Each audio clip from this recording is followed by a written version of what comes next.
Hello everybody, Radiant my name is team Cerubellum, this is Academy of the Crystal Ancients, Maiden. and today I'm going to be doing a replay review here Radiant of team a pick. Lifestealer game. It's going to be any neclark2 here, playing the Lifestealer later on, and right now we are of course in the draft phase of a Captain's Mode game. So, of course, I love drafts, so I'm going to be going over the draft Dire real quickly team here. pick. So, some fast picks happening here early on. Yeah, but this is pretty standard. You see some the early bans here in pop games. I'm not going to try to analyze these. It has a lot to do with the individual captain's preferences and the team's preferences, and usually it doesn't have a lot of bearing on a particular strategy. It's just, probably these guys have had a bad experience up against a Doom before and are now a bit afraid of it. It isn't played super much in pops, so I wouldn't consider it an obvious ban, but there's a lot to say about these early bans, it's just the point. Of course the picks, a lot more to say about those, so these two are a bit of an odd pairing for the Radiant side, I think, because of Crystal Maiden's aura and Mana Drain from Lion. It's kind of two things that do the same thing. So you have Mana Sustain for the entire team in Crystal Maiden, and then Mana Sustain online as well. So it's like they are not gonna have any problems with mana at all. So a little bit weird there, like not like a straight up mistake, but maybe you could have chosen like an Earth Shaker instead, maybe, or someone else who was a bit more mana greedy, rather than a Lion who's very self-sufficient in mana, and that would have been a little better maybe. Still, drafting the supports first, really good. I talked about that in the last Captain's Mode video I did. Yeah, because there's no cause here for the enemy to really try to counteract, so it's kind of like keeping your cards hidden. They don't really know what you're going for with these two picks. Very self-sufficient, very versatile. Though I would say these are very good ganking heroes, both of them. Whereas Disruptor, again, also a support probably, and probably much more of a team fighty support than these two, I would say. Like Lion has an AoE stun, though it's a bit hard to get multiple hits on it, and Crystal Maiden is decent in team fights. Like, it's not like they are gankers more than they are, or they are gankers more than they are team fighters. I think they are early game fighters more than their team fighters. Lion are a little bit better in the late game than Crystal Maiden. But Disruptor is just the Static Storm, the AoE silence here, especially with an Aghanim Center, where it disables Yoda can disable items if you get the Aghanim Scepter. Is really powerful in team fights, and Kinetic Field is also really good, and of course Glimpse, really good for team fights as well, for forcing team fights. And yeah, that's going to be a factor this game, almost certainly. So we're just going to see the next few picks. Both teams, of course, really like that they're picking up the supports first, kind of keeping their hands hidden. Dire team Now we see an early combo picked up here by the the opponents here, the Dire side. Sand King's Epicenter and Kinetic Field. Basically, trap people in the Kinetic Field, silence them up, go in with a Sand King for an easy combo, and it's seriously scary. Like that can turn a team fight ugly pretty fast. And can also give your Sand King a setup without having to have Blink Dagger, which is otherwise a pretty big problem. The hero, he has to have this Blink Dagger to get a reliable initiation on Epicenter. So with just these two from the Disruptor, this is giving them a serious teamfight potential already, and I would be really scared about that if I was the Radiant side. But then Sand King is a much more weak hero in the early game, as I just talked about. He does have a better... He can jungle pretty much as well as Crystal Maiden, probably a little better once you get into the mid game, or once it gets that level 2 Sandstorm up. You can just use the Sandstorm to just kill off jungle camps, and that's how basically you see pro teams farm off that Blink Dagger on him these days. Yeah, so let's just see the next picks here. Not too interested in the bans. Again, it's very hard to figure out exactly what they want to do with those, or why they're picking those. So yeah, they're banning out Void and Silencer. So Silencer ban is just to, they do not want the silence interrupting this combo. And if we look at it, it's just really big team fight heroes they're taking out here. Their Prophet, also an AoE silence, not quite as powerful as Silence of course, but still a powerful AoE silence, and Exorcism is really hard to deal with. She's also really popular in the meta game. I think it's a really good ban, solid ban. Warlock, Chaotic Offering, his ultimate, really good team card contribution, really hard to deal with. Void, of course, Chronosphere, also really hard to deal with. So it's just, they definitely want to, what was that? Definitely want to up their team fighting potential here. Or they want to ensure their team fight by both these bans, it looks like. And down here we have just an Invoker ban, probably, also really good team fight hero. Would be kind of annoying to have an Invoker along with this lineup mid. And you of course don't want to be banning out supports when there's already this many. When both teams pick up the support, so you don't ban out supports. Radiant team pick. Banning out a Medusa here, not sold on this. I think it would be a bigger problem for a bigger team fighty hero to be picked up. And also Medusa is not very popular in this meta game. So there we go. The teams are gonna keep mirroring each other, so and pick up their hard carries.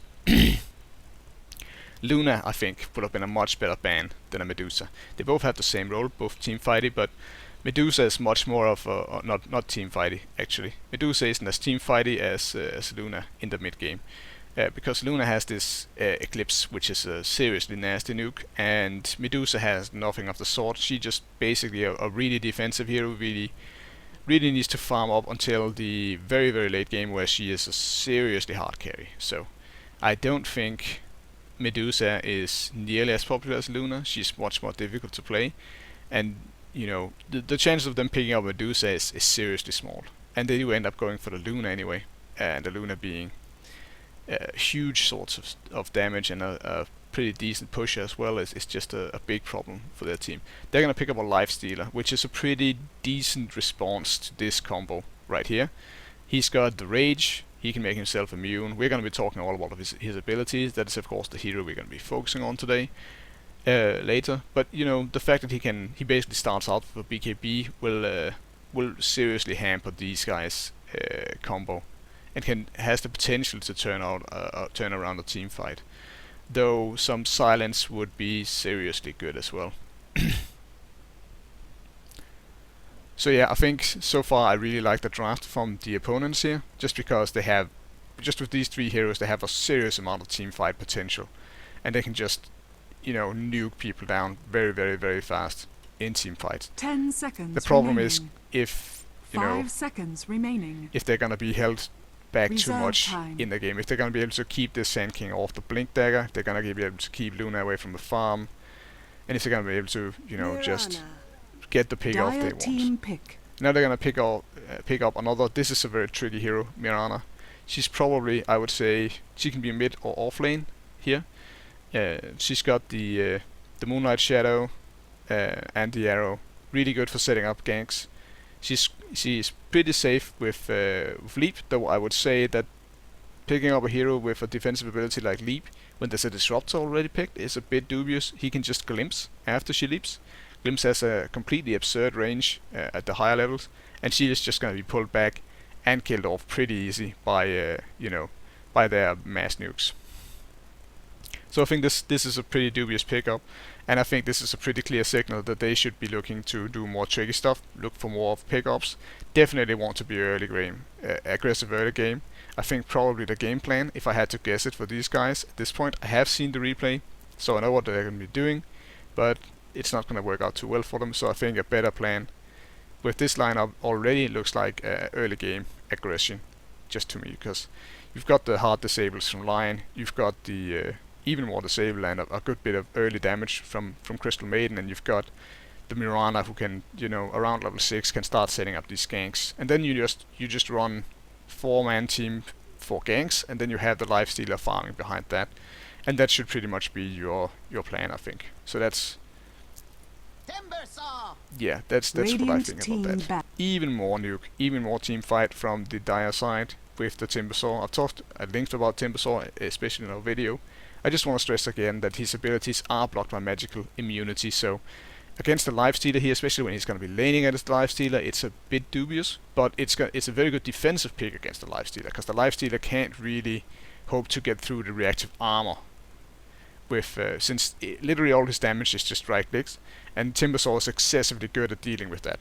So I think this is a really good pickup if you're just looking to not lose the offlane, to have a decent offlane. Then this is a good pickup against a Lifestealer. Though there's so much disable from the other side. Like this is looking like it's gonna be Lifestealer, Lion, Crystal Maiden on the safe lane, tri lane, and that is, you know, that is potentially three hard disables, which are all gonna be able to lock down this Timbersaw and could just, you know, ensure the kill. Especially Crystal Maiden's Frostbite is really good against Timbersaw. Though, you know, yeah, we're gonna see how that pans out. So let's just get the last few picks here. Don't want to spend too long on this. 10 seconds. 5 seconds remain. As far as I remember, this was a pretty long draft.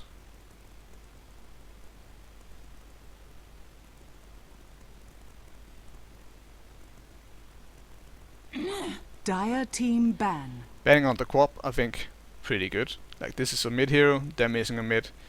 I think it's pretty good. They did ban out the Invoker before. Maybe a Puck ban would be better, just because Puck, really good team fight contribution, a little bit better than Queen of Pain. 5 seconds remain. Reserve time. Radiant they ban out the team Bristleback. ban. Yeah, that's decent. Yeah, like the Bristleback can go on the 10 offlane, seconds. then they would 5 be. Dire There we team. go. So let's just talk about this, because now we have a whole lineup here, and I can kind of tell what's gonna be a bit of the problem with this. Yeah, Bristleback. As an offlaner, he's pretty passive, and he can kind of just be a bit of a problem in team fights because he's very hard to kill, and he does a lot of damage if the team fight goes long. He's a very good pairing with someone like Dazzle, who can just, you know, keep him alive. And I think, you know, this is more just they have dealt with a Bristleback before there was a problem, and they don't want to see him on the offlane. They've correctly identified that they're pretty much missing a good offlane hero if they're planning to run the Mirana mid, and they are looking to pick up another offlane hero, it looks like. So good call by them probably, but the with regards to the lane, but I think the hero here is gonna do super much for these guys. But then again, the Darkseer is pretty decent.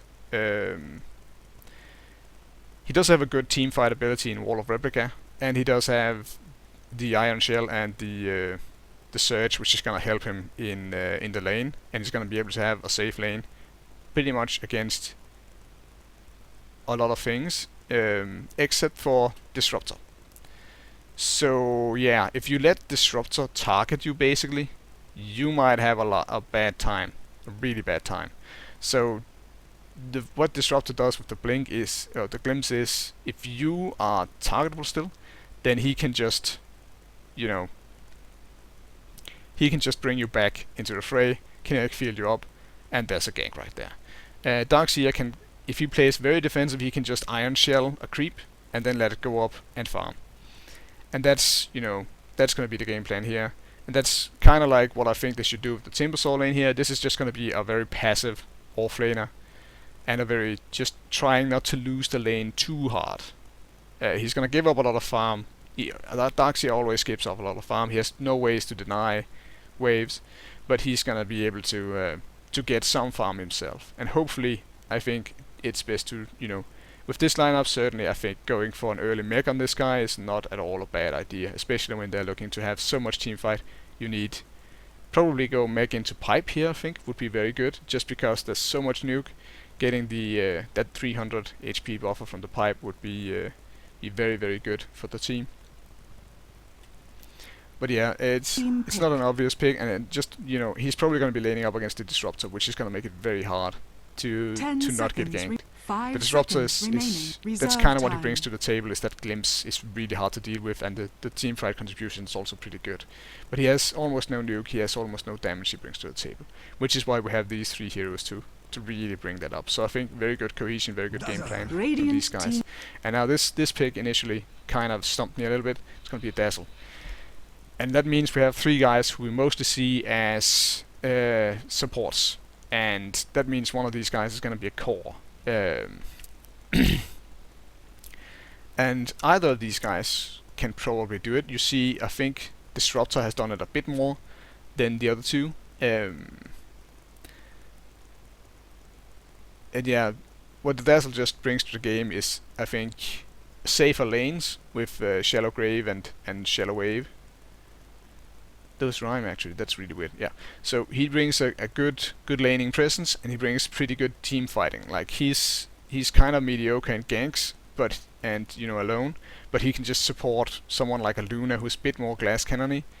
Just with the Shallow Grave, he can keep the Luna up long enough for her to do a serious amount of damage, and he has a lot of armor reduction as well. I don't think he's an obvious pick here, but he's a very strong pick. I think a Treant Protector would have been just as strong here. But just for the Shallow Grave, I think this is really tricky, really interesting. Yeah, so let's just head into the game itself. I think I want to head into here around. We had a bit of an early pause, so that's why I'm skipping so far ahead. So that's it for the draft, obviously. We're going to be taking a look at Lifestealer skills and the lanes now. So I'm going to be putting a link over here, as per the usual, so you can skip this stuff if you already know it. So they are indeed going to be doing a tri-lane, it looks like here, for our Dire side, or Radiant side, with a Crystal Maiden, who's mostly going to be jungling, which I think is a bit of a mistake, and I'm going to be talking more about that later. But as for the Lifestealer, I mentioned the Rage briefly before. It's a magic immunity ability. It's really what makes this hero so popular, is that he can just make himself. He basically starts out with a small duration BKB, which also gives him attack speed bonus for a very low mana cost. So it isn't really viable trying to drain him of mana out of it early on, and it just gives him a way out of a lot of situations, and a way to keep contributing in team fights, because he's just so hard to take out because of this ability. One thing you can do with this is just keep a TP on you, and then whenever you find yourself in a situation where you are afraid you won't be able to make it out, or if you get caught out, you just rage TP out. You can just double tap your TP or double tap your hotkey for your TP, and you will immediately TP to your fountain. And when you're in the magic immunity, of course, you can't be stunned, except by something like a basher. So it can really get you out of a lot of hairy situations. Then you have Feast. It gives you a percentage-based lifesteal, which is to say that if you're wailing on like the Timbersaw, right now he's got 625, so you would get, with a level 1 Feast, you would get 4% of his current HP with every hit. Yeah, that's about it. It's pretty easy to figure out how this works. You want to be wailing on the tankiest hero on the opposing team sometimes, if you are trying to, get your HP up. But, you've got several other abilities that can help you drain a lot of life. That's really what this guy does. He's called Lifestealer. He steals a lot of life.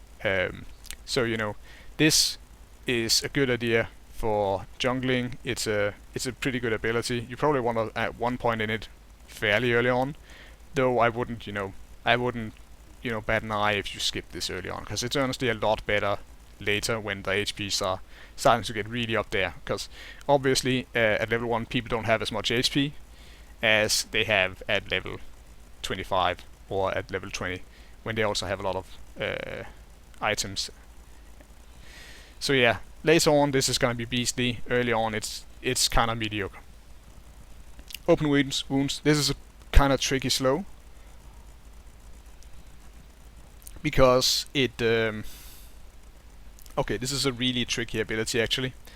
So as we can see here, it has a very low range. It has 200 range at level 1. You want to put some points into this early on if you want to be aggressive, because else you're gonna need a stun to get in range probably, because 200 is almost no range at all. You really want to put some points into this to get the range up and to get the cooldown down if you're trying to be aggressive early on. The slow works like this. You start out with 70% slow, and then it's like that for 2 seconds. It has a total duration of 8 seconds, but you only get the 70% slow for 2 seconds, then you get 60% slow for 1 second, and so forth until you... Oh, actually, okay. So it's first and second it's 70%, and third second it's 60%, just what it says right up there. yeah. And the other tricky bit about this is it also gives you lifesteal, and it gives your entire team lifesteal from everything that goes on that hero. So, you know, in a team fight, if you stick it on the Luna, and you know your whole team is wailing on the Luna, grinding her down, your whole team's gonna have a certain percentage of lifesteal. So it's a really good ability. It's really unique, and you know this is your way to kill people. Is to actually keeping up with people is kind of a problem for this guy. He isn't overly fast, and you really want to be able to close the distance, actually do damage, and to sustain yourself, which is what this gives you. Really good ability, really key for him. Then we have the Infest, where you basically jump into anything that isn't an enemy hero or neutral creep, or you know, a magic immune neutral creep. I think you can infest mod golems maybe, though that isn't hugely important. So what you can do with this is you can try to set up ganks with it if you have a high mobility hero like a Storm Spirit or a Nyx, or Nyx, I mean, a Nyx assassin. Nyx is this guy, this is his other name, so yeah, of course you're gonna have a Nyx because it's you. But you can try to set up ganks with it by just jumping into an Invis hero or a high mobility hero like a Storm. Those are the usual combos with him. And then you just jump on someone with the high mobility hero, and then you just pop out, do your magical nuke as you pop out, and then you can just put down your open wounds on them and wail on them until they die. And that's gonna give you a very, very strong ganking potential, which is one thing people like to do with him. If you see pros running him, this is something that's done a lot. The other thing you can use it for in team fights is just jump into a creep and then just leap out of it right away. So, you know, if there's like a Beastmaster, I've seen that done a few times, where you've got a Beastmaster, he summons up his boar in a fight, you just jump into the boar when you're low, jump out again, you've got a lot of HP. Yeah, and you basically drain all of its life from the creep when you jump out of it.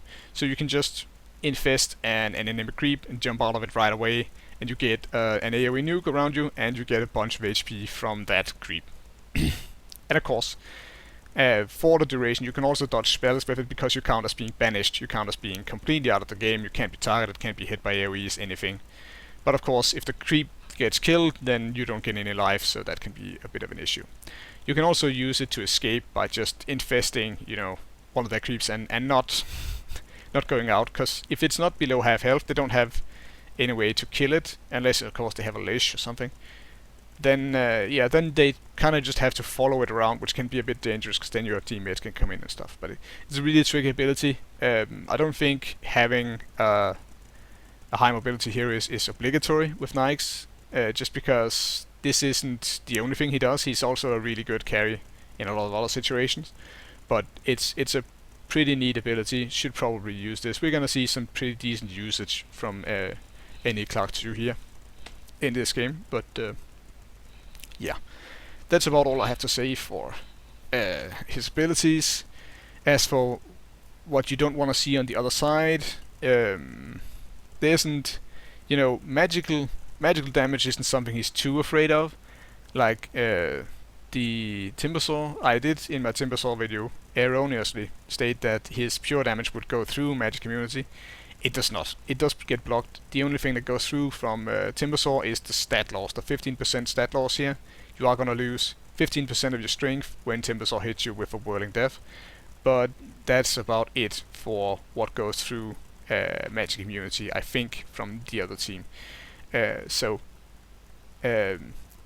are some heroes that have abilities that go through magic immunity, which are pretty bad for Lifestealer. I actually mentioned Beastmaster earlier. Beastmaster's ulti goes through magic immunity, so they actually have a way, if they have a Beastmaster, they have a way to stun you as Lifestealer, even though you have Rage on. Bane's ultimate Fiend Script also goes through magic immunity. That's a pretty common counterpick to Lifestealer if you want to be able to deal with him. You just kinda, if he comes into a fight, you Fiend Skip him up, and then he can't do anything for duration. You're basically locking up your support for their hard carry, and then you can clear out their team and wear out the rage while in the Fiend Script. Though the Fiend Script still won't do any damage, the stun is still picked up by it. And else, you know, that's pretty much it. High mobility is a bit of a problem for him. Nixus, he's one of his big problems is just kind of closing distance. So that's one thing I'm going to be talking about here with regard to item choices. And let's just move on to the item choices. I think this is pretty bad for running a tri-lane. I think you would probably want to run... You probably don't want the stout shield, and you probably don't want the healing salve, I think this is overkill in defense for just a tri-lane setup. So I think pretty commonly you will see stout shield, quelling blade, not quelling braid, but yeah. So a stout shield, a quelling blade to help you with the last hitting, and then tangos. You do have 64 damage. It's not horrible, but it's not super good either. And we are gonna see him have some problems with last hitting. So I think quelling blade would have been better. Maybe even go so far as to go quelling blade, gauntlet of strength, and then 1 iron branch, which would give you a lot of damage and a lot less defensibility. But yeah, I don't think you need more than the tangos for defense if you pick it up an early level of rage, because then you can just negate any chance the opposition has of ganking you. Like you're gonna be up against the Timbersaw and a Dazzle in lane, which is kind of weird. The opposing lanes here are gonna be really weird, but I'm gonna be talking about that in just a second. So yeah, I'm actually gonna be talking about it now, because that's all I have to say about the items. I think there should have been more of an emphasis on being able to grab last hits as opposed to staying alive. Like when you have 3 heroes down in this lane, I think once it becomes clear that there's two heroes over here in this lane, the Crystal Maiden shouldn't be jungling super much, just because that's that's more something you do if it's just a solo Timbersaw and you don't need 3 heroes over here. Then you just jungle. So yeah, need more items for last hitting, less for defense when you're in this kind of a setup.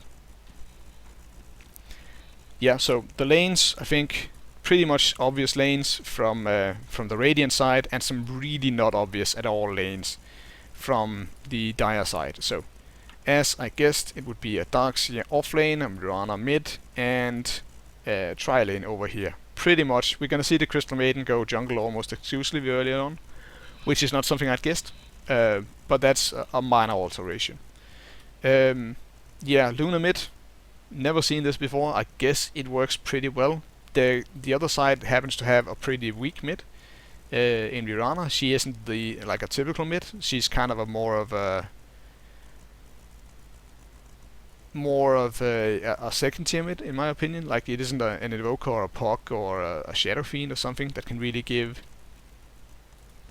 take over the mid or an OD, for instance. It's gonna be, a Mirana, and I think this is gonna favor the Luna a good bit, just because the Mirana with this build hasn't got super much damage. It's 48 damage, not gonna be able to pick up super much last hit. She's also first picked an arrow here, which I think further gonna be not super useful. Luna on the other hand has she has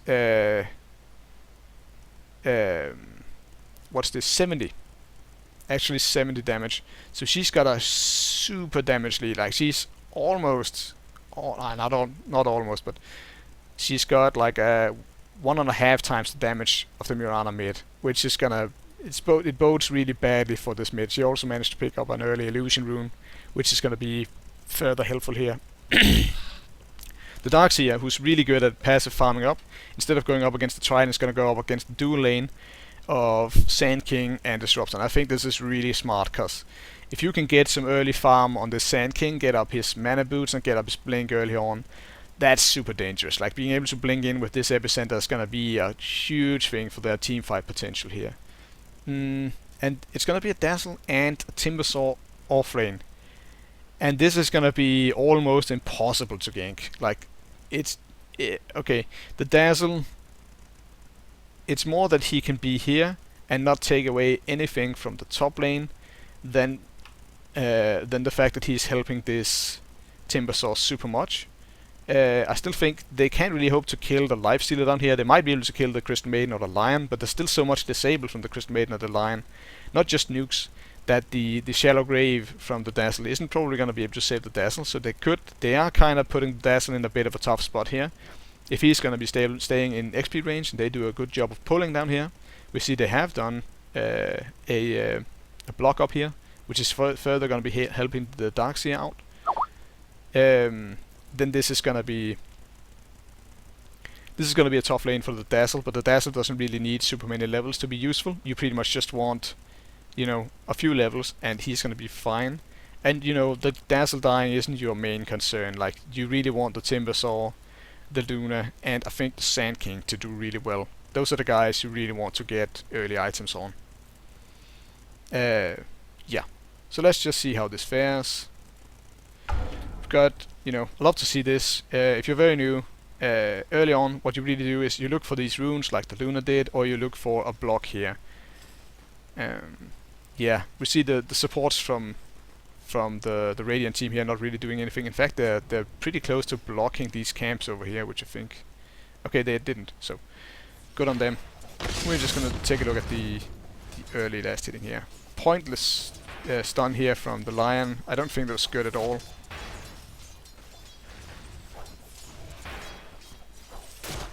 Yeah, we're just gonna see a bit of last hitting, so I'm gonna spool it forward a little bit. Actually, we have, I think, a bit of disconnect issues from the Timbersaw, so it's gonna be a solo Dazzle over here for a bit, which is obviously just good for our team here.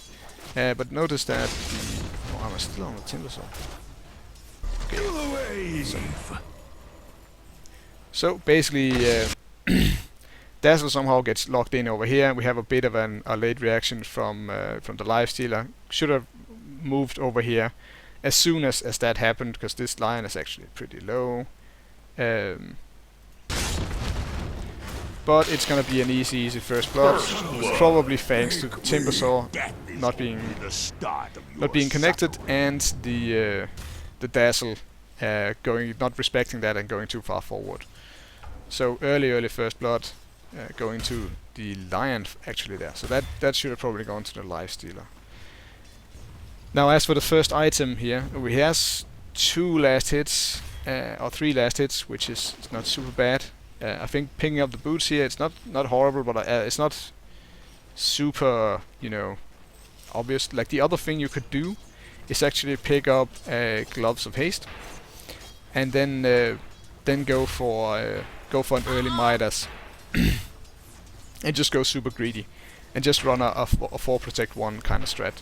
I don't think that would be the right thing to do in this game, but in general that is an option, just going for a naked Midas on this guy, especially if you're running a tri-lane and just being super greedy, if you think you have room for it. Yeah, okay, the skill build here is something I want to talk about. Open wounds, 2 levels in that, I like that, but I don't like this level in Feast. New players, newbies in general, love lifesteal, even though it's, especially this ability, is much better later on. You have so much regen, like, you really don't need this. You do need the rage in case they decide to go on you. Like, they have only magical damage. Timbersaw has a laughable right click, so you really want 1 point in rage early on. I don't think delaying it by this much is you know, tempting fate a little bit. And this feast, I can't stress enough that it's just not doing anything for you. Like, you have 3 tangos still and a healing salve. Like, you're not going to run out of ways to regen your health. And as we mentioned before, the open wounds is gonna give you even more lifesteal in case you do decide to fight, which is really when you need it. And now you're sort of being too timid here. Like, if you had 1 point in rage, you could just go in and last hit, which is really the thing here. You could just go in and last hit. If they decide to go on you, they can't burst you down. Now you're gonna go here, which is you know, yeah. Also a situation where you want rage, because you want that 30 extra bonus speed. The feast, of course, doesn't do any more damage, so it's really sort of a weird, actually sustain-ish choice here. We see he's still on 3 last hits, so let's just compare this real quick and just see how much of an issue this is. Okay, so he's not at 3 last hits, so this indicator down here is actually just lying to me right now. Okay, so he's actually at 9 last hits, which makes a lot more sense. So he's actually doing pretty well. Like, we see the Luna, which is what he's competing with, actually is doing really kind of well. The Sand King is grabbing a lot of last hits. They're actually splitting the last hits on the other lane, which is kind of dumb. And yeah, it's sort of looking kind of even here, but it's actually, I think the Lifestealer should be higher than this. He should have had a few more last hits here. If we look at the net worth, he's doing pretty well, but he did get an assist. The Lion is doing really well because of that first blood. I think if the first blood had gone to the Lifestealer, it could have, if the Lion had just not been so eager. And if he's lasted it a bit better, he could be doing a lot better money-wise.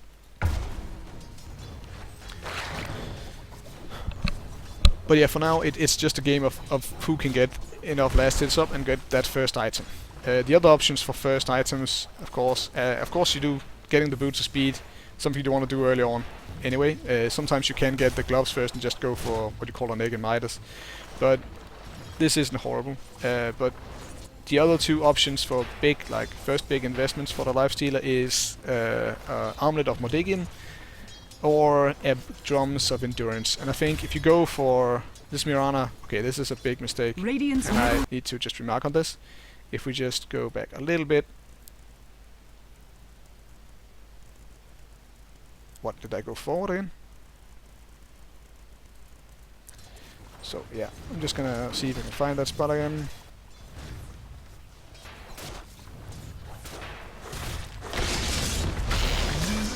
Let's have a tank. quick clean over. Yeah, the room against the room. Okay, I went way too far back there, so sorry about that. I don't know why it does that. There we go, there we go. So she just, instead of firing the arrow from down here or even leaping in and arrowing, she just chooses to just walk in and just kind of give them the complete and utter, without any doubt, it's just kind of strolling by and saying, hey, you're getting ganked, and then they're just gonna turn. And since this is a Dazzle and a Timbersaw, they're not gonna be, too easy to kill. Like, they've got Timber Chain, Reactive Armor, Heal, and, Shallow Grave. They're not gonna... You can't just stroll in and expect to get a kill like this. This was horrible from the Mirana. She should have either fired an arrow from down here, I hope it hit, and then they could have gotten a really easy kill, probably on the Dazzle. Since he would have to spend the Shallow Grave on the Timbersaw, and then you could just focus down the Dazzle. Instead, she's just gonna walk in. She could have also just leapt in and do a point blank arrow, which is easier to hit. Doesn't do as much stun, but it does half a second of stun, it does a decent amount of damage. And then just throw down a Starstorm for the last bit. Radiant's That would be middle good. tower But now is under instead they're attack. just gonna do a really half-hearted attempt here. The Shadow Grave is up, so yeah. Kind of a failed rotation there. They're even gonna get really low from this. So, but of course, Lifestealer has his huge amount of sustain, so he's not gonna be forced out of lane by this. And he's gonna go for a Power Threads first, which I don't think that's a particularly strong option, just because they don't give you Dire's any top more. tower is under They attack. don't. Power Threads don't give you any more movement speed. So I think it's just a bit of an easy item to get. I think an Armlet would give you more team fightiness, and what's it called? A Drums of Endurance would give you more ability to close the distance and just in general a lot more stats. So I think Power Threads, it's not something I would go for right now. I think you have enough of potential to just bank money to go and and just save up for that Armlet and maybe pick up the helmet of Iron Will instead of the Belt of Ogre Strength here. Belt of Strength, yeah. So, got yet more last hitting. Let's see how he's doing. So he's leading the last hits now, but of course he hasn't been perfect at all. So I really think that he could have done a lot better if he had a Krilling Blade. Really, he's missed a lot of last hits. I'll get that one. don't get that one.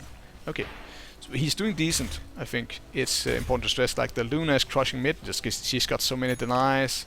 She's not crushing it, but she's leading mid. And you know, Radiant's middle the tower Sand King is is under doing attack. decently off lane. Like they're winning the lanes honestly right now. So yeah, they are getting a lot more gold out of the lanes. Though the Dire are leading on experience despite being down the first blood.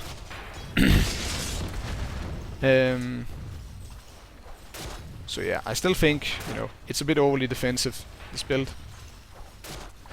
They're not gonna be able to... Like, neither sides can really hope to get a kill here.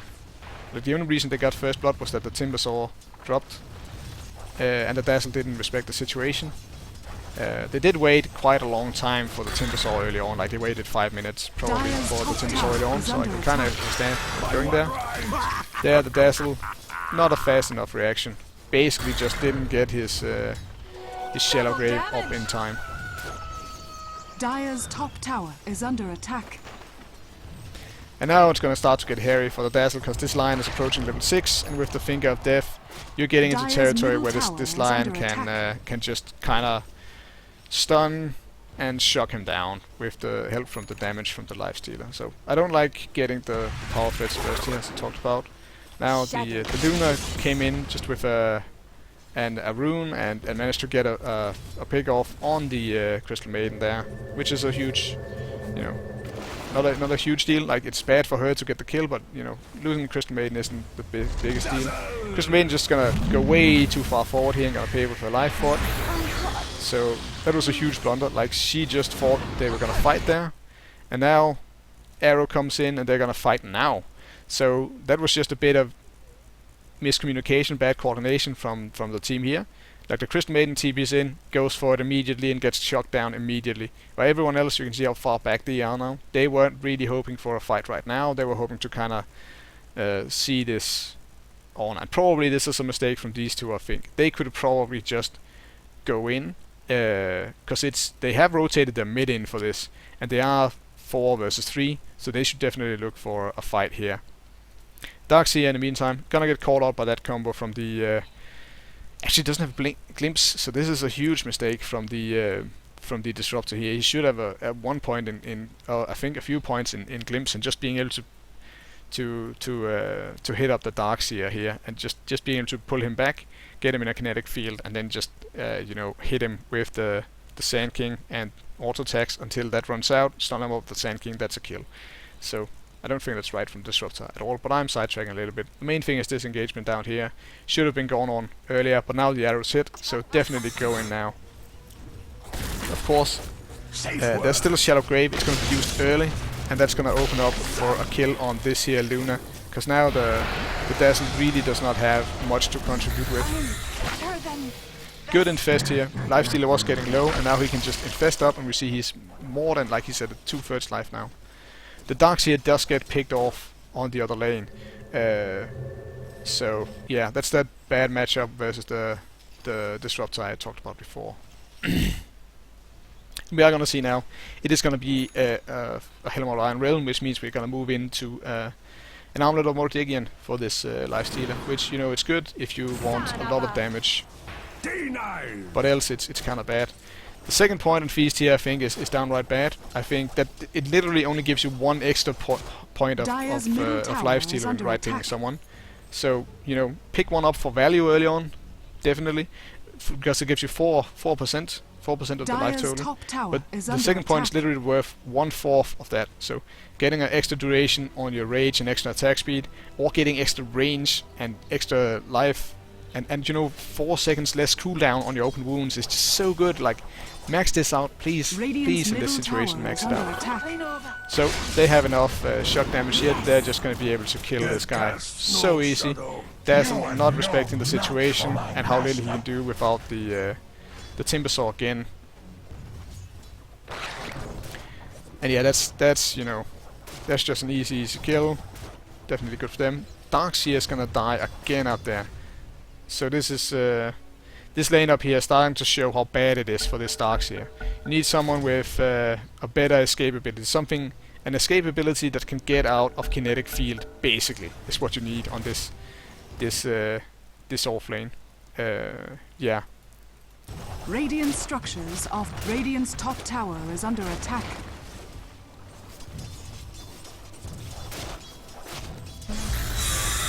Radiant's top tower is under attack. So I think the Darkseer pick was a bit of a mistake, just because how badly he fares against a Disruptor. They aren't doing any pulling down here, I think, versus this kind of lane. Definitely stack up this camp, pull it out. This Crystal Maiden has been jungling the whole time. She's only put her second level into the Arcane Aura here at level 4, and one of the big stories of this game so far is that she's actually pretty underleveled right now. That like she is half the level of the Luna. She's just not like, you can jungle up your level 3 or 4 in the jungle as Crystal Maiden if you're really efficient. But she obviously hasn't. Like, it's 11 minutes in. She should be more than level 4. Would be far better to rotate over here a lot more, rotate mid, and try to get some kills, which is what you should be looking to do as Crystal Maiden. I love, you know, just going into the jungle, get up your level 3 really fast by killing off the big creeps. So you have 1 point in Frostbite, 2 points in Arcane Aura, and you can just kind of help out your team with that Arcane Aura. But of course there isn't really anyone who loves to spam spells. Like Mirana can use it, but that's pretty much the only hero on this team that really likes the Arcane Aura here. Or I guess Darkseer also kind of likes it, but Lion doesn't need it, and Lifestealer certainly doesn't need it. So, you know, Crystal Maiden also a bit of a mismatch here, I think. Could have been better synergy there. But the big mistake here is just she's jungling so much and she's not getting super much out of it. Radiant's middle tower yeah, is big under old attack. XP lead now, despite being down on kills for the Dire side. Now they're gonna go on the Lifestealer. Lifestealer, of course, being a very hard target, is just gonna head out here. And he still has his mountain of regen, so he's doing fine. He's actually getting a pretty decently timed armlet of Mordigian up, so this is pretty good. Should probably move into XP range here.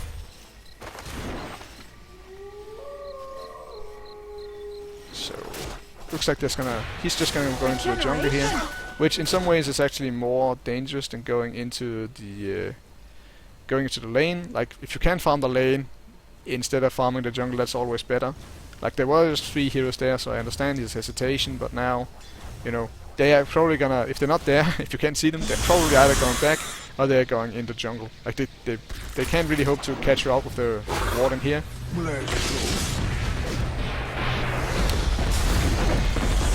They're just gonna blow everything here on killing something over here. They're gonna go on the Lion.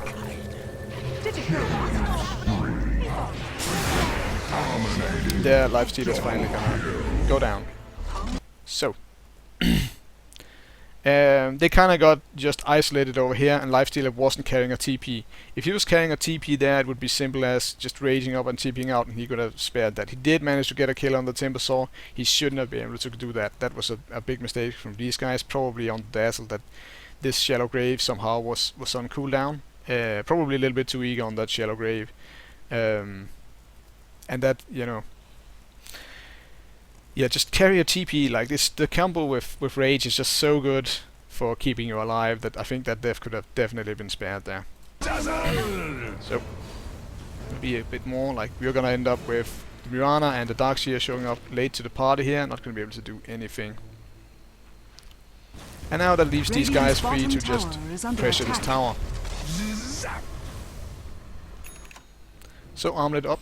Radiant's top tower is under attack. Yeah, not TPing in here, I think, is a bit of a mistake, because they are absolutely gonna fight over here.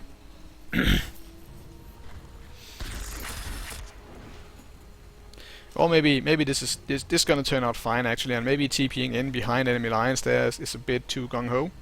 But you did just finish up a big item in armlet, which can give you a lot more damage, a lot more strength. It gives you like 50 damage.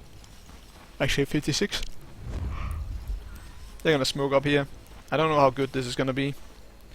Just because they're coming from the obvious angle. Like, even if they weren't smoked, like, this is the obvious angle they would come from. Maybe going this way around would have been better. They are gonna get a decent engagement here anyway. 2 good kills there for the Lifestealer. Sand King's gonna go in and he's just gonna die pretty much instantly.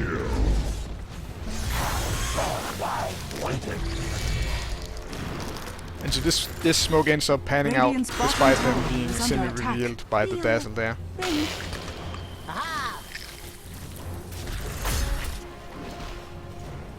Radiant's middle tower is under attack. This Mirana is just playing really badly, in my opinion. Okay, she doesn't have leap, but she could have at least tried an arrow or tried the staff earlier. Now this Timbersaw is actually gonna get out of this. His defensive ability is just too good against what we have on the other side here. And they just chased too far here. Now I think Lion's probably gonna pay with the life for this. The lion's heart. Yeah. And now we see this Darkseer, instead of working up towards a mech, has gone for a Soul Ring and a Ring of Health. He's gonna work into a Vanguard, which is horrible in this game. So if he had done better in his lane, if he had been able to farm up that mech, he could have saved the Lion there. But he didn't do that, and now we've got like just a continuous fight down here. And the hard carries don't actually like continuous fights. It's hard to stay alive in them, and they just, you know, unless you're really raking up the kills, it's more Radiant's efficient bottom tower is under attack. to be farming. So yeah, probably better to just give up the bottom tower here and just farm up the other lanes now, because you kind of can't hope to take it on now, and attacking into these guys is just bottom going to tower be super is under hard. attack. Radiant structures are fortified. I'm going into hiding. Radiant's bottom tower has fallen. It looks like they still want to fight down here, which is kind of bad. Like, they can't hope to do anything down here.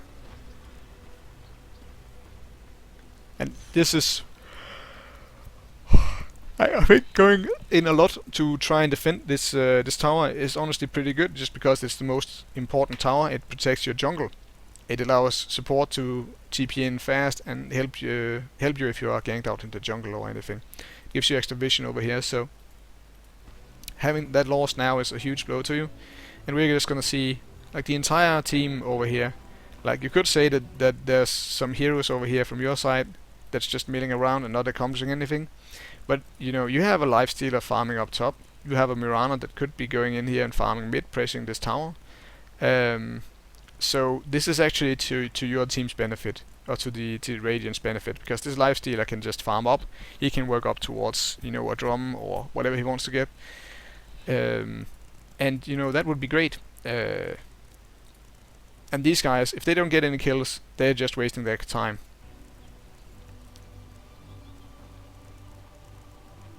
Instead, though, I have a sinking feeling this this Darkseer is gonna be caught out. Nope, he's actually gonna successfully hide. So this is pretty good. Like, the Lifestealer managed to get a lot of farm up here, I think. He's still not doing super good. No, he is doing super good in the net worth. It's just that the Luna kinda did really well in the mid. She's got a lot more last hits, so that's, you know, hard to compete with. Radiant's middle tower is under attack. Yeah, and a bit late on the TP there, but you're gonna be able to manage to get out anyway. And the Dire's cooldown middle is tower a bit too is long under on the attack. barrow strike there. But that's exactly the combo I wanted to see. Just, you know, rage and TP out. So, right thing to do there. Didn't know if the disruptor was coming in with the silence or the glimpse to disrupt it. So, really good here. You should definitely go towards mid and fight. Yeah. So now, this is a bit of delayed reaction. Like, he's just kind of standing around. He did mention that he was a support player trying to play a bit of carry, and, you know, Illusion. you can definitely tell that he should have Dire's bottom tower he should have is been right under back to attack. farming right then. And now he's just gonna farm this jungle for a little bit. I'm gonna speed things up a little bit because not all the stuff happening here. Actually, we wanna just get back a little bit here, because this is gonna be a horrible engagement here mid for the Radiant team. And we're gonna see exactly what goes wrong here. At least I think this is...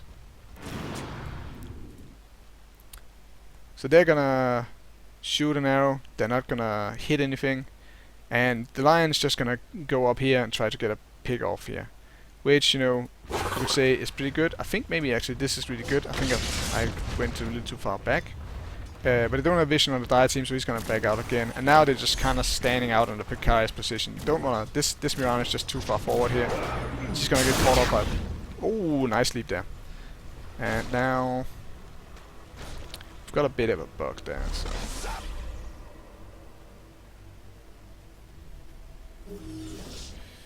So yeah, just gonna go here. And this is while the Lifestealer is just farming down here. And yeah, I did do it. So she hits an arrow on the Sand King, and this is gonna prompt him to try and go on him. Now, easiest kinetic field ever for the Disruptor, and death for the Lion. So pretty bad there. Like trying to go for kills when there's several heroes up here is really difficult. Like unless you have really long-range nukes, that's not something I would recommend trying. Luna's gonna use her illusions here to disrupt or just distract a little bit, which is pretty good. And the Radiant team has dispersed, so this is the right thing to do, except they have the two main farmers, the Mirana and the Lifestealer, in the same spot, which is kind of bad. Like, you want Lifestealer probably down here, probably getting this wave of farm, unless he needs to defend. So jungling always less effective than farming this lane, just because, you know, the creeps here, they're worth more, but they're not worth that much more. So there's more creeps out here, it's easier to farm it. So way more effective to be in the lanes. Under attack. And yeah, we're gonna go forward just a little bit again. See Luna really starting to get away over here. And one thing I just spotted they're doing here is they're stacking up these Ancients, which is kind of good, really good, especially for Luna. Once she has this Helm of the Dominator, and she has a bit of damage, which she's got with this Yasha, and she's heading into drums actually. Then she can just use her glaives here, once she gets a few level of this, to just farm this down really fast, gain a ton of gold and a ton of XP, and just get further ahead. And we're seeing she's starting to really pull ahead here. She's got another third of Lifestealer's last hits, which puts her a good 1,000 ahead in gold. So she's doing really well. And Lifestealer is starting to fall back a little, because he's not getting any stacks from his supports. He isn't getting a lane he can just really farm out. He hasn't gotten a Midas. So starting to see the advantage here being that the dire side's kind of dictating the pace. Like, they are getting the fights they want. We aren't seeing a ton of initiative out of the Radiant side. They're just sort of reacting, always reacting. And when they are taking the initiative with the smoke down here, with the good fight there, they are getting the pick off they need. But they're playing a bit too reactive, and react in the wrong way. I think with a team that isn't too especially defensively geared, with the Lion and the Crystal Maiden and the Mirana being quite offensive heroes. Double damage. Yeah. Just a bit of defending going on here. And here we have this ancient farming with a completely unnecessary shallow grave there from Dazzle.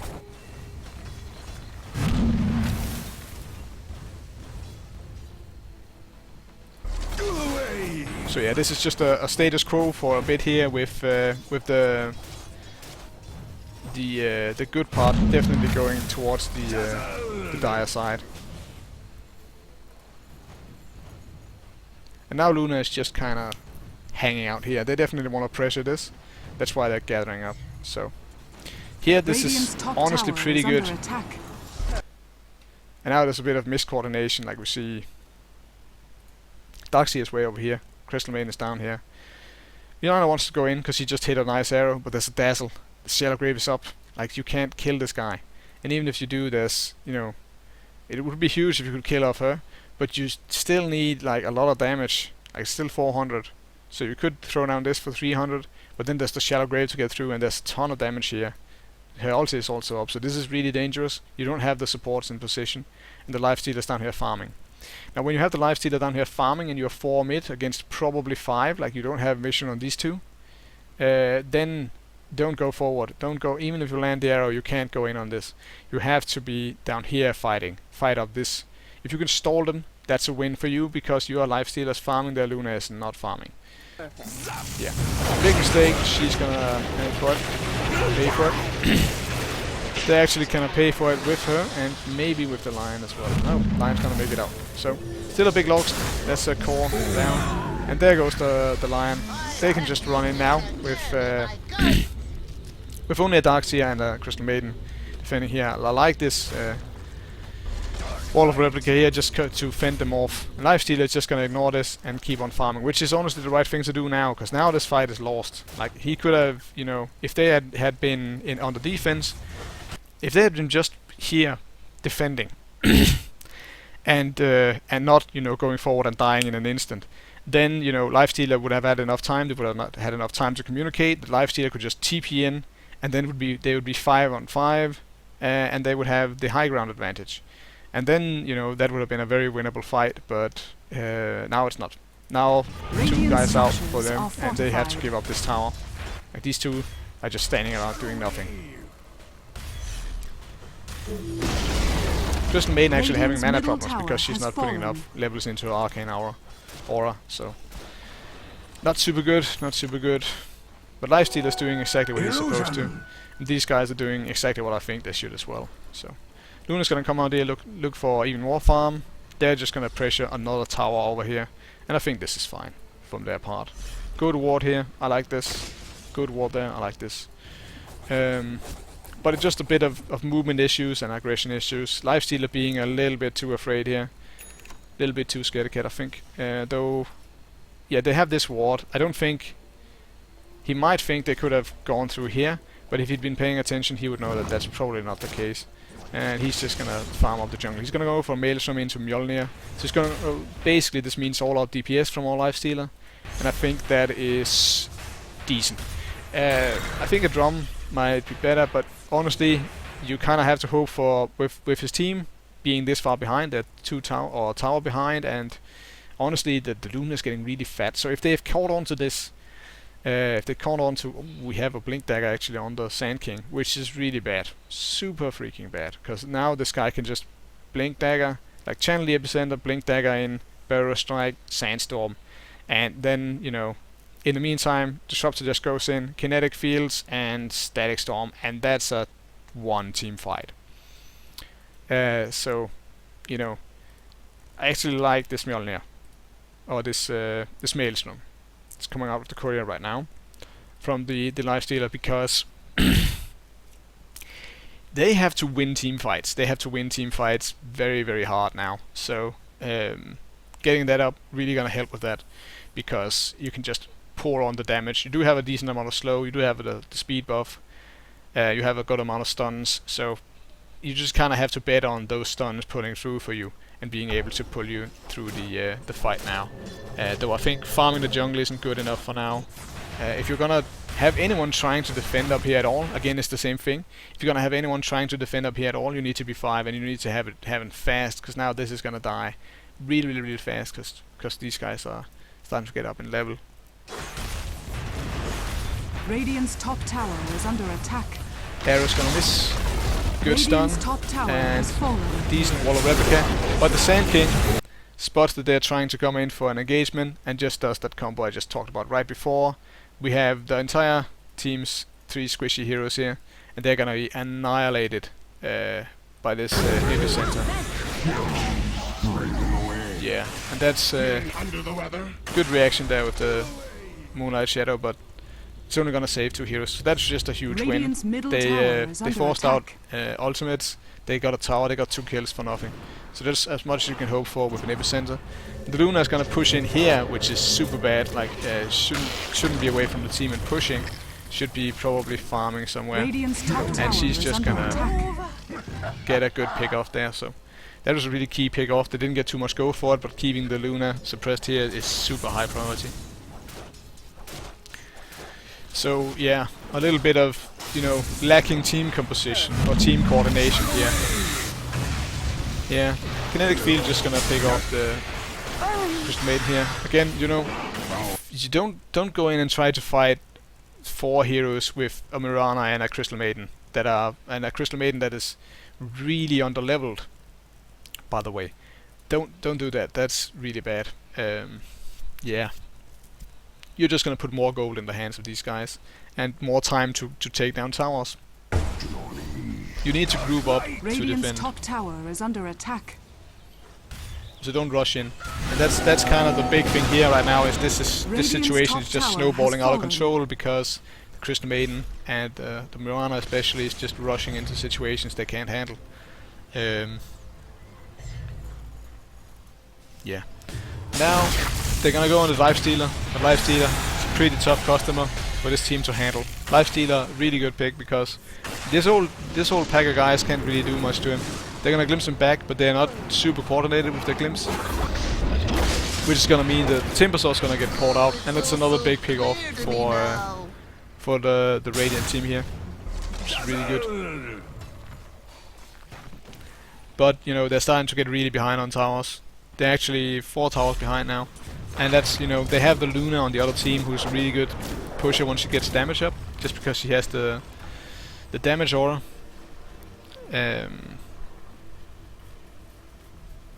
Yeah. Sand King failing and blinking. And there we go. Okay, so this is kind of that team fight windfall I was talking about. That's kind of what they have to hope for. And okay, I went way too far back there, so that's that situation. And now I went ahead of it apparently. Didn't I?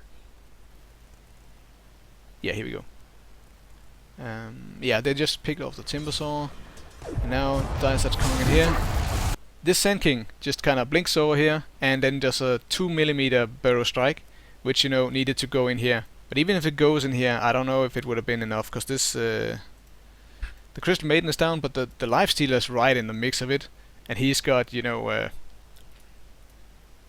he's got a ton of damage now. He's got the Armlet and Maelstrom, and he can just open up here.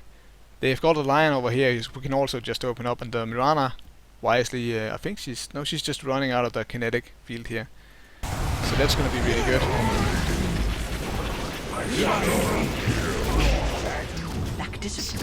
And they're just gonna, they're gonna eat a 3-man Burrow Strike. They're gonna eat a Wall of Replica and an arrow and a Starstorm. So tons of damage just raining down on them there. So that's a huge win for the Radiant team here and for Lifestealer. I think the Lifestealer played pretty well there. I think though that's no, that was just really well played from their team. They got into exactly the right situation, and they kind of outstayed the Welcome, the Dire team there, and you punish them for it, which is exactly what you're supposed to do. So Dire's middle tower has fallen. And they're gonna take a tower off of that, and Lifestealer just gonna go back to farming, which is honestly really good. Like, they can't hope to defend without the Luna, and yeah, just a solid reaction. So perfect movement and getting a good amount of farm here, I think.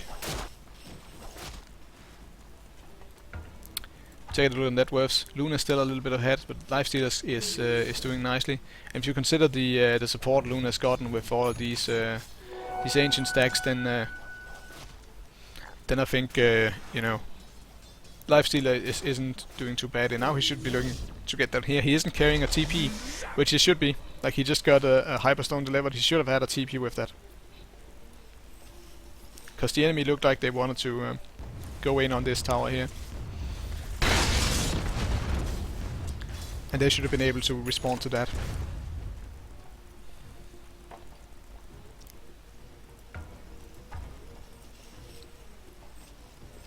But he's playing, I think, as far as the Lifestealers play, this was the guy who requested this, so I'm just gonna quickly remark that I think he's, apart from not being ready to rotate and, not being a little bit too hesitant in farming sometimes, and being a little bit too happy to farm the jungle and not a lane, he's doing okay.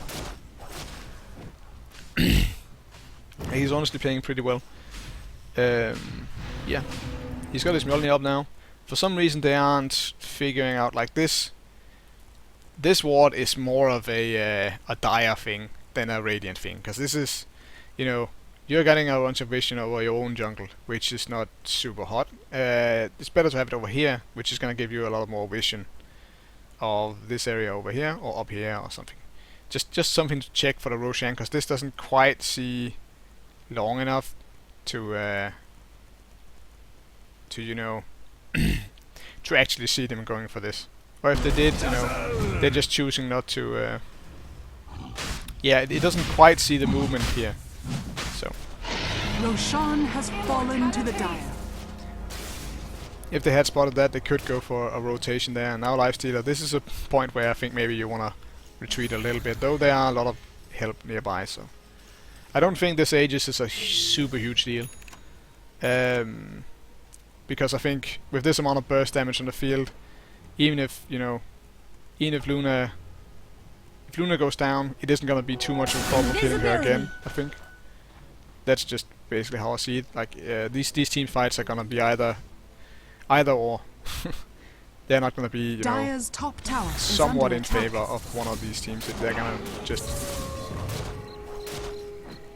yeah, smash. So the Mjolnir, Dire's bottom again, more of the tower same is under thing, attack. getting up a ton of damage, which is honestly pretty good.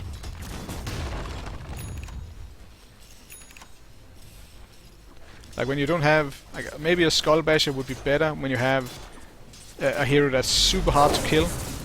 But Dire's bottom tower is under a attack. Mjolnir here is pretty good just because you're gonna be able to do tons of damage. Now you're gonna be caught out by the whole enemy team. Gonna be able to Allies disappear. rage up. Good reaction on the rage, and yeah, use Moon Knight Shadow Dire's to top get back tower into things. is under attack. They're gonna go on the Dazzle first, and I think that's you know, if you're gonna do that, you're gonna need all your shock damage, else it's just gonna Shadow Grave Dire's middle tower and is under attack. get on it. So turning there, I think, was a neat idea. You just weren't coordinated enough. So I'm just gonna pause and go a little bit back. And I'm gonna make sure it's only a little bit this time. Go 30 seconds. Lifestealer's on his way over here to meet these guys. And we're just gonna watch this for a little bit. And we have an annoying animation bug again. So hopefully it's gone now. Yeah, okay, good. So, rage up, good rage. And there's the Moonlight Shadow. And Invis. And turn. And we have Invis Dire's top still tower Invis. is under Still attack. Invis. Okay. And they went over here with just the Lifestealer and the Lion being in position and the thing going over here. So you could say that, okay, she could maybe have also just you know, throw down your 2 spells and throw out your ulti, try to see if you can cause some havoc, try to see if you can do some stuff. But you had still almost half duration on this thing. Just get this girl over here, get her at least so she can just jump in or jump over here and just do her Starfall. Starstorm, just has this 300 magical damage. If your goal is to focus fire down this Dazzle, then do that. I think, you know, just stun up the Dazzle or hex up the Dazzle and just go for the Luna might be better. Just because, you know, if you can kill her, they're out of a lot of damage. And yeah, 8% is actually just being used as well. So this could turn off fast. Yeah. Dire's middle tower is under Just gonna eat an epicenter from the Sand King, and yeah, good reaction from the other team. I like the fort there. You do see them all getting pretty low, but you know, just not enough burst damage, not enough coordination on your part. Just take a semi-second more to get into that fight, right? And I think, you know, you could get some kills off of that. But still, it's a kind of a problem with the team composition. Like, you don't have any burst AoE. Like, you have Mirana, and you have, maybe you can call Wall of Replica. I don't know if you can. Yeah, Crystal Maiden doesn't really have anything. So you need more burst AoE if you go for that kind of thing. And this team honestly has much less of a solid game plan than this team, which is what we're seeing in most of these team fights. That's the unfortunate truth of that. So, oh, I meant to speed it up. Radiant's middle tower Nope, is they're gonna under take the attack. mid tower. Nothing's Radiant's gonna stop them middle from tower that. has fallen. And now they go in for the mid tower here. But now things are spiraling out of control. We just had a BKB pickup on the Luna. Sand King, of course, has everything he wants. He's even building into an Academy. He has his Academies actually, if he just wants to buy it. And this is gonna be just gonna be pain now, because his ult is just gonna wreak havoc, and you only have one magic immunity out. This Beyond has been building a Lincoln Sphere the whole game, which, you know, isn't gonna do too much. Because you don't really need safety. You need, you know, damage. This team needs damage. Vanguard on here, don't like that. Like the pipe, but the no mech. Or the mech on the line, I guess. It's okay. So, another fight here. Lion's gonna get caught up. Darkseer's gonna get moved back. That spells shoulder form. Bottom tower has fallen. So the Lifestealer here just kinda milling around, and that was honestly just such a chaotic fight, you know. If you're gonna lose 2 heroes here, just go in. Just commit. Because now you're not gonna be able to defend anyway. So yeah, I think the Sand King actually has. Okay, he tried to use it there last fight. I think it got interrupted by the Crystal Maiden actually. Because he tried to use it in a weird spot, but now they're just kind of in for it now. They can't hope to fight this. This Luna is so fat now, so yeah, this game is honestly kind of open and shut from here. The Radiant have taken 1 tower, the enemy Dire have taken 6, so 5 tower lead, and this is just now they're just kind of in an odd standoff. The other team, for all their team fight, they don't have the best pushing up here lineup. Like, they do have a Luna with the BKB, they could just wait for that to come online again, but she's gonna look for farm, it looks like. No, she's just stacking up Ancients with her creep, which is, honestly, she's just playing really well. Far better than I would expect for. This is about, like, Mr. Clark here, he's got 2500 team matchmaking MMR, and doesn't have his single player solo MMR yet. They're gonna get a pick off on the Lion here, and this should be a cue for going up top, because without the AoE stun from the Lion, this is gonna be pain for these guys. And if they have Epicenter now, they should definitely look to go up.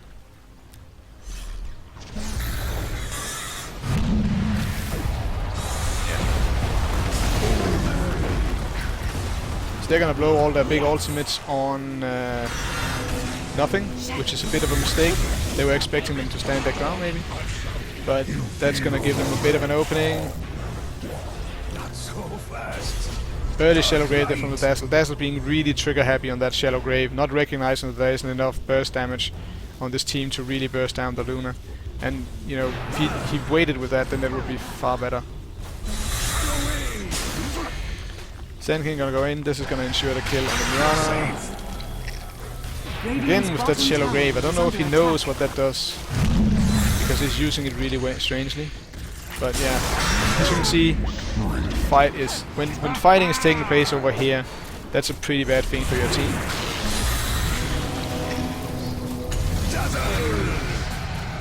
Radiant's bottom tower is under attack.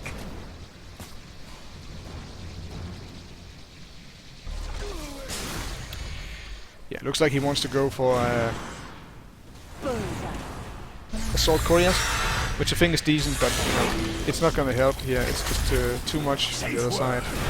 Too much. Close. No cigar. Oh, it's gonna be. Yeah, it's gonna be. So, bottom tower some payoff there, but honestly, when this is happening, the game is pretty lost. So, I think we're gonna call it a day here. I'm just gonna do a quick recap. I think the biggest issue from the Lifestealer's part is not scaling up that rage early on. It did turn out to be not super important because it didn't get gone on, but you know, get an early point of rage. Don't level up Feast too aggressively. And you know, get items early on that are more focused on last hitting, because you really need those last hits, especially if you're in a tri-lane. You don't think you're gonna go up against an aggro tri-lane. If it's just gonna be a Timber Saw, he can't really kill you as long as you have a point or two in rage. and you can't really kill him. So you know, just be a little bit more focused on last hitting, more communication with your team, more, you know, patience from your team. Honestly, I think the Crystal Maiden played, I would say, poorly, and I think the Mirana was overly aggressive at times, and in general the draft wasn't as good as the opponents here. So that's all I have to say about this. If you like this analysis, please feel free to subscribe, and yeah, if you want to send in your replays for a replay review, I have posted the email address in the info for this video, and yeah, see you guys later.